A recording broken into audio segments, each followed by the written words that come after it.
छत्तीसगढ़ में पहले और दूसरे चरण का मतदान हो चुका है। दोनों चरणों में 4 सीटों पर चुनाव के बाद अब तीसरे चरण में 7 सीटों में वोट डाले जाएंगे। लेकिन उससे पहले ही प्रदेश में 2 चरणों के मतदान को लेकर सियासत गर्म है। प्रधानमंत्री ने मुख्यमंत्री को फोन किया, प्रदेश में वोटिंग प्रतिशत सहित बाकी चीजों का हालचाल जाना। इसे लेकर अब सियासी पारा चढ़ चुका है। आखिर तीनों सीटों में मतदान प्रतिशत बढ़ने के मायने क्या है? आखिर क्यों छिड़ी है जुबानी जंग? छत्तीसगढ़ में दूसरे चरण की 3 सीटों के लिए 76.24% वोट डाले गए हैं। राजनांदगांव, कांकेर और महासमुंद में बम्पर वोट पड़े हैं।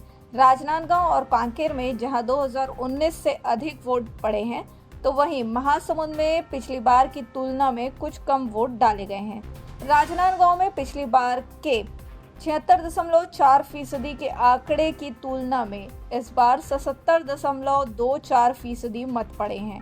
वहीं महासमुंद में पिछली बार के 74.51% मतदान की तुलना में इस बार 75.02% वोट पड़े हैं, जबकि कांकेर में 2019 की तुलना में 74.27% वोटों के मुकाबले इस बार 76.24% वोट डाले गए हैं।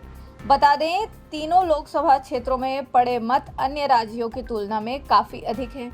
यही वजह है कि अब इसे लेकर आकलन और दावों का दौर जारी है। भाजपा और कांग्रेस दोनों ही दल बम्पर मतदान से खुद को फायदे का दावा कर रही हैं।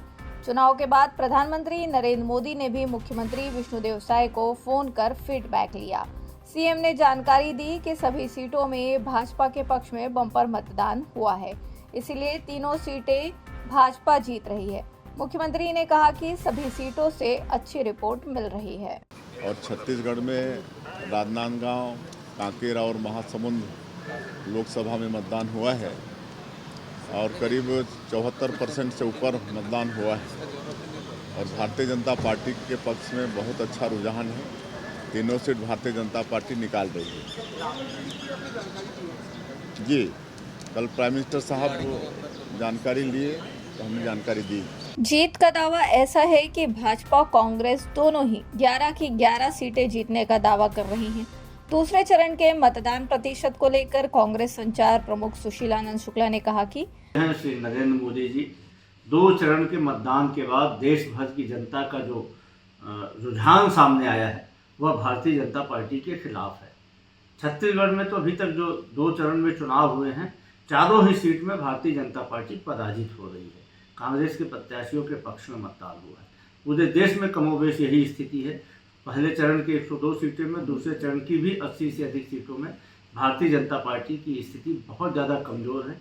इससे डरे हुए प्रधानमंत्री नरेंद्र मोदी अपने क्षेत्रीय छत्रपों को फ़ोन करके हालचाल जान रहे हैं और इसी तारतम्य में उन्होंने मुख्यमंत्री विष्णुदेव साय को भी फ़ोन किया। छत्तीसगढ़ में पहले और दूसरे चरण के मतदान हो चुके हैं। अब सबकी निगाहें तीसरे चरण की 7 सीटों पर है। इसके लिए सियासी दल मैदान में ताकत झोंक रखी है, लेकिन पहले और दूसरे चरण की सीटों में जीत का दावा भी करते नहीं थम रहे हैं। छत्तीसगढ़ से लोकमत के लिए स्वाति कौशिक की रिपोर्ट।